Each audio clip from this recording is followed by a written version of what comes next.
Happening now, Massachusetts Senator Elizabeth Warren barnstorming the state of Iowa after announcing an exploratory bid for president this week. An Iowa voter confronted Warren just a short time ago over her controversial decision to use a DNA test to prove her claims that she has Native American ancestry.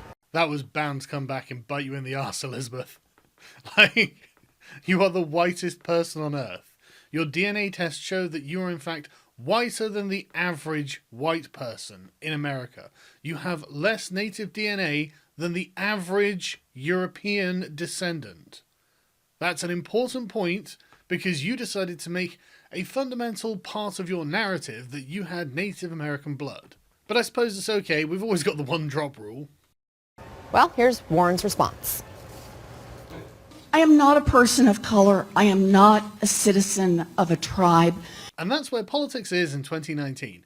A very, very white woman, in fact one of the whitest women in the entire country, has to tell a packed room full of white people that she is in fact not a person of colour. Because otherwise how would we have known? 2019 is just a full war against my sides, and I don't think my sides can win this. This is just amazing. When I first ran for public office, the first time was in 2012, and the Republicans honed in on this part of my history and thought they could make a lot of hay out of it. Because the thing is, it's not really a part of your history. Didn't you say it was like your grandmother or something? Like, it was someone really close in your lineage, and it turned out it was someone really remote in your lineage, and in fact, because of the remoteness of it, it makes you more white than most white people. I mean, you're probably whiter than most Europeans at this point. A lot of racial slurs and a lot of ugly stuff. What are they doing, calling you pale face? That went on. And so my decision was, I'm just going to put it all out there. Now, in a way, you've got to kind of respect the fact that she did decide to just put it all out there, but it was a monumentally bad decision, and she should have essentially dropped it and gone, okay, right, look, I don't really have any claim to being Native American. It was silly for me to have said it in the first place. I'm just going to carry on as before. Joining us now, Jennifer Granholm, former Democratic governor of Michigan, and Simone Sanders, former national press secretary for Senator Bernie Sanders' 2016 White House bid. Simone, what is your take there on Warren having to point out, quote, I am not a person of color? Yeah, was she right to do it? Was it right that the whitest woman in America had to go out and say, I'm not a person of colour? I mean, that's not fucking ridiculous or anything. It doesn't go any way to describing the absurdity of American politics when Elizabeth Warren has to actually stand on a stage and say this. Like, declaratively, I am not a person of colour. Why are you even talking about this? I think that's exactly what she should be doing.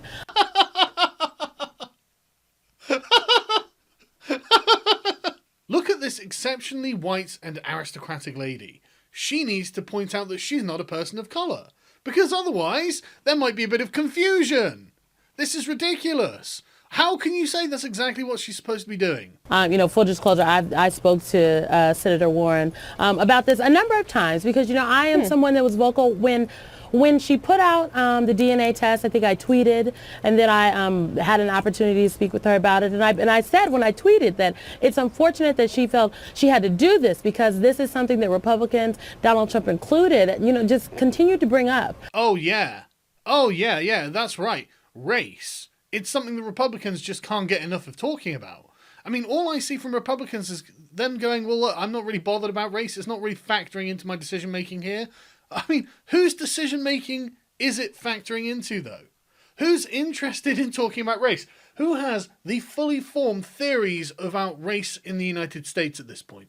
Is it the Republicans, or is it the fucking Democrats? Is it a Democrat-supporting channel that is making them talk about race right now? Is it the Democrats that are interested in Elizabeth Warren saying, I'm not a person of colour? This is a joke to the Republicans and the moderate centre. This is funny. You guys look ridiculous. I don't know why you think this needs to be said, but this isn't some objective thing that people all around the political spectrum are sat there going, well, good God, is Elizabeth Warren going to admit she's not a person of colour or not? How else will we know?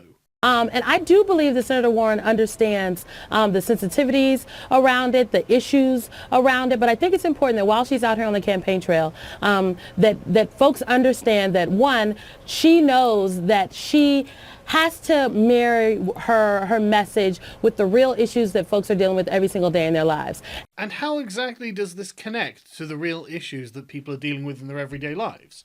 I mean, how exactly is a privileged, rich, white woman who's not a person of colour going to connect to those people?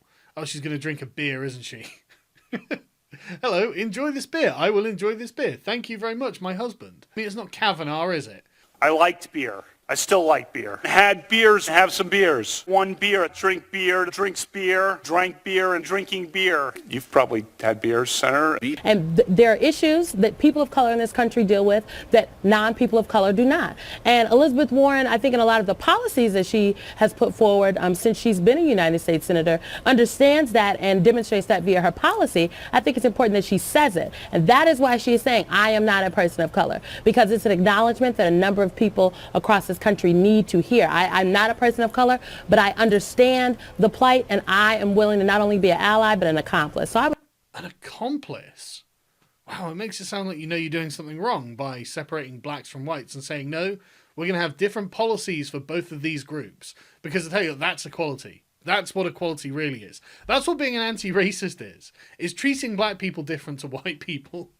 That's how it works. And that's Elizabeth Warren going, well, look, I know I'm not a person of colour, so I'm not going to be subject to these new Jim Crow laws. I'm not going to be part of the group who is targeted by these new laws that only affect black people for some reason. I mean, I don't know why you're creating racial laws, and I really don't think we should, but I tell you what, I guess I'm not an anti-racist in that way. I'm just one of those old-timey liberals who thinks maybe we should just treat each other the same, regardless of their race. I mean, I wouldn't even bring race into the conversation, but what do I know? I'm just a white man. willing to not only be an ally, but an accomplice. So I was happy to hear her say that. Well, to be honest with you, I was kind of happy to hear her say it as well, but that was only because I get to make this video and laugh at this entire situation that has really made my day. She's not a person of color, but she is a woman, and that seems to be causing a little bit of a kerfuffle. Oh my God!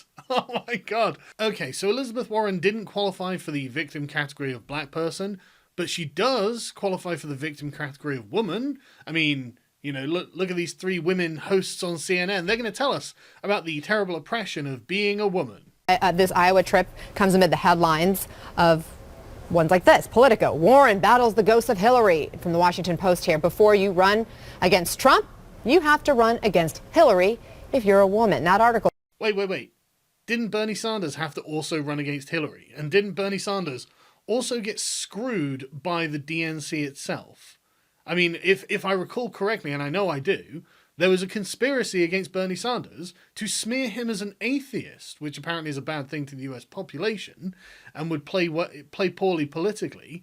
And Hillary got a bunch of other benefits, such as like debate questions being passed to her in advance and things like this. Hillary and her cohorts in the DNC screwed Bernie.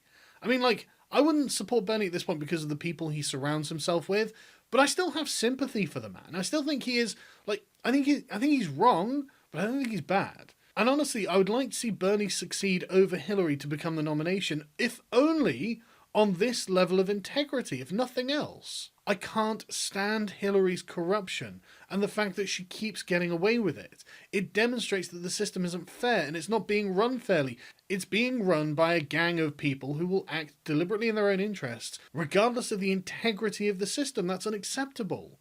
The integrity of the system must come first. Everyone knows this, and going outside of this is what we generally call corruption. Going on to say the women looking at White House campaigns continue to shoulder gendered criticism and demands not placed on their male counterparts. To be strong but not too tough. To be assertive without being pushy. Lest voters turn away for reasons that they may not acknowledge are sexist, but that researchers say are. These demands are also placed on their male counterparts. Be strong but not too tough. Be assertive, don't be pushy. These are things that men have to grapple with anyway, except they generally have to learn it when they are children, because these expectations are put upon them from that age because young men are strong. They are expected to be assertive. Women expect them to be assertive, and so they have to learn where the line is. It's not easy, and so when women start deciding, right, they're going to run for power as well, they've got to learn these things too. I mean, Margaret Thatcher had to negotiate this. She did it. You guys can do it too. Don't say that this isn't something that men don't also have to do, because they have to do it in their daily fucking lives. It's just a part of being a man. Jennifer, is it sexist to compare Elizabeth Warren to Hillary Clinton? Oh my God! Oh God! Is it sexist to compare one woman to another woman? What is wrong with you? Is it sexist to compare like to like? Prominent female Democratic politicians who are both interested in the presidency. I mean, these are really, really similar. The only disadvantage Hillary Clinton has is that she's more Native American than Elizabeth Warren, probably. Yeah, I mean, every woman's going to be compared to Hillary Clinton, and... Yeah, of course she is. Hillary Clinton dominates the Democratic Party. She dominates left-wing politics, even though half of you hate her. Like all of the Bernie bros, all those types, the Alexandria Ocasio-Cortez supporters, they want her to fuck off.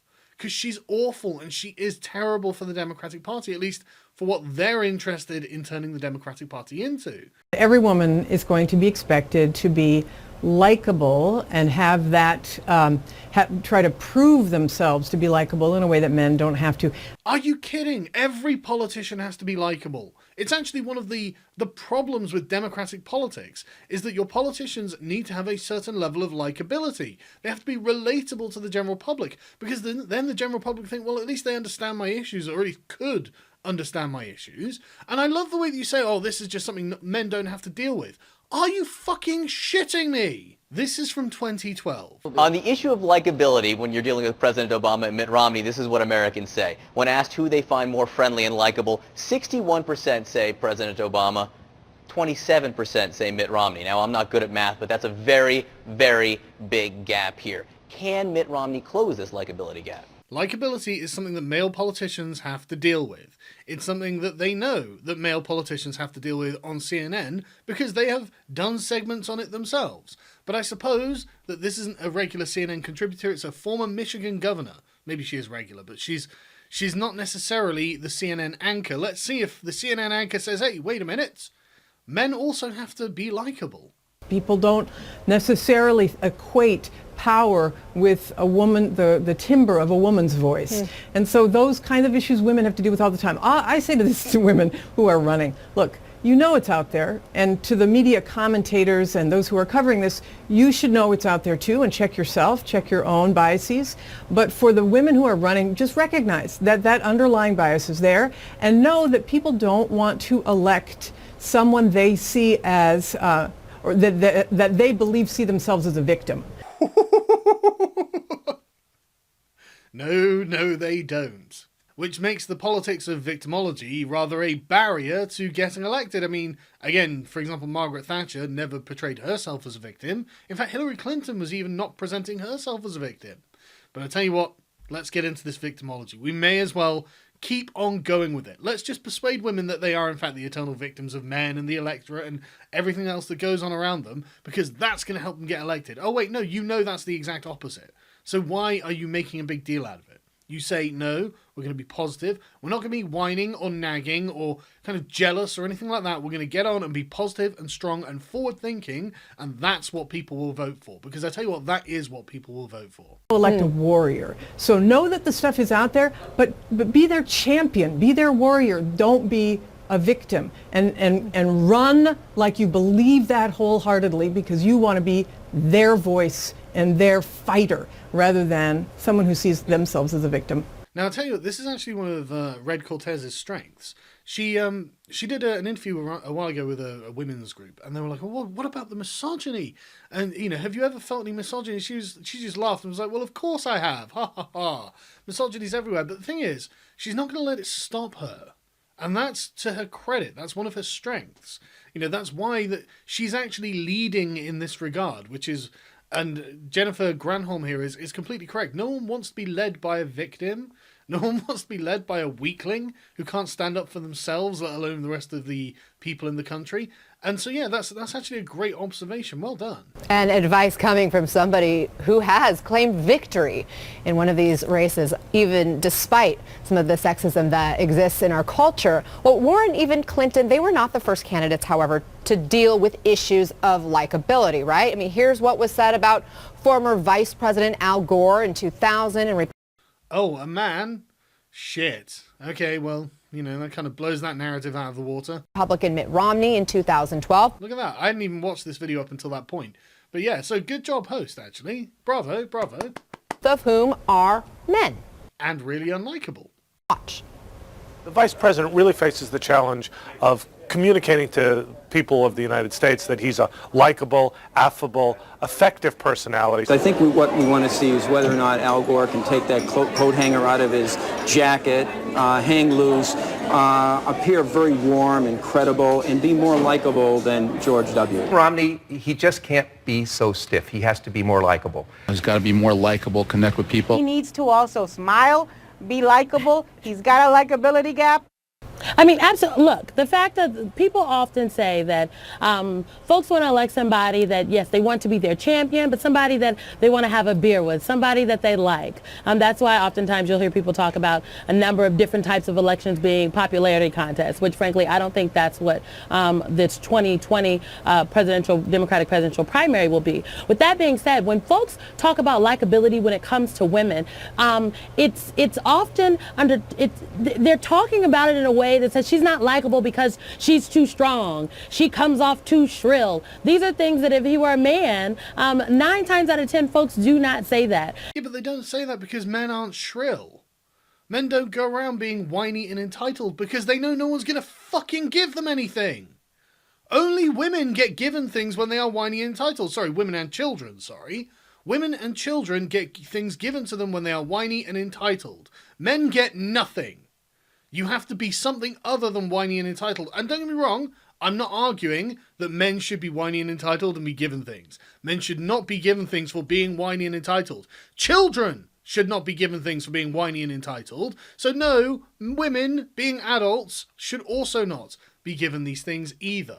And so I personally think we need to retire phrases like likability, like electability, phrases like viability, because oftentimes we're not, when we talk about being likable, we talk about being electable, we talk about being viable, and we're talking about what's normal, what we think is possible. We are what we think is possible given what has previously happened in the past.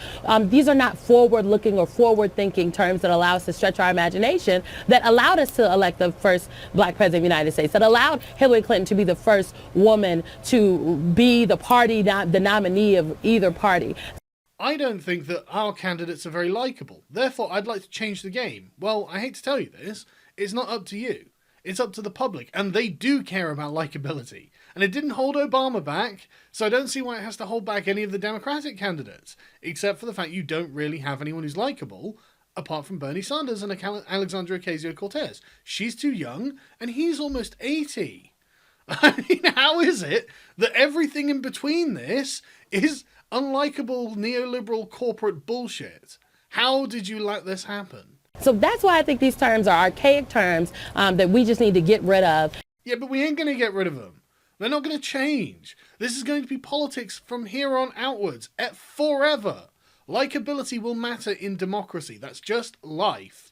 You, maybe, need to change yourself if you don't like it, to adapt to the reality that this exists. And we need to start talking about values, issues, and ideas.